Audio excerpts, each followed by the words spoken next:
La plénitude de la loi est dans l'amour. Le peuple juif avait accepté la loi de Moïse avec les commandements comme norme suprême. Mais il semblerait que Jésus a d'autres vues différentes, cherchant la volonté du Père. Il n'acceptait pas certaines pratiques religieuses qui restaient conformes à la loi de telle sorte qu'on pouvait penser qu'il y avait une attitude critique à l'égard de l'Ancien Testament. Jésus le dit clairement, ne pensez pas que je sois venu abolir la loi ou les prophètes, je ne suis pas venu abolir mais accomplir.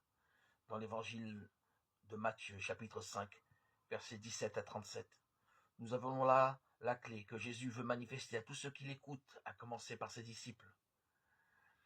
La plénitude de la loi est dans l'amour à Dieu, qui est notre Père, et à notre prochain, que nous sommes tous. Cet évangile de Matthieu nous offre plusieurs exemples. Non seulement la loi interdit de tuer son frère, mais tous les gestes, actes intérieurs et conduites qui dénotent de l'animosité envers son prochain et doivent être évités.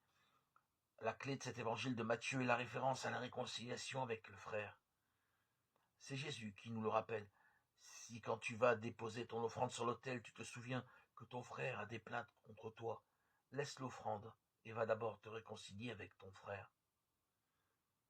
Dieu n'aime pas les prières ou les sacrifices de ceux qui ne se pardonnent pas du fond du cœur ou qui ont quelque chose contre leur frère. Celui qui ne pardonne pas son frère de tout son cœur ne peut pas non plus espérer être pardonné par Dieu. La parole de Dieu est exigeante pour nous tous qui voulons la suivre. Et ainsi, l'amour de Dieu n'est pas sincère s'il ne nous conduit pas à aimer notre prochain.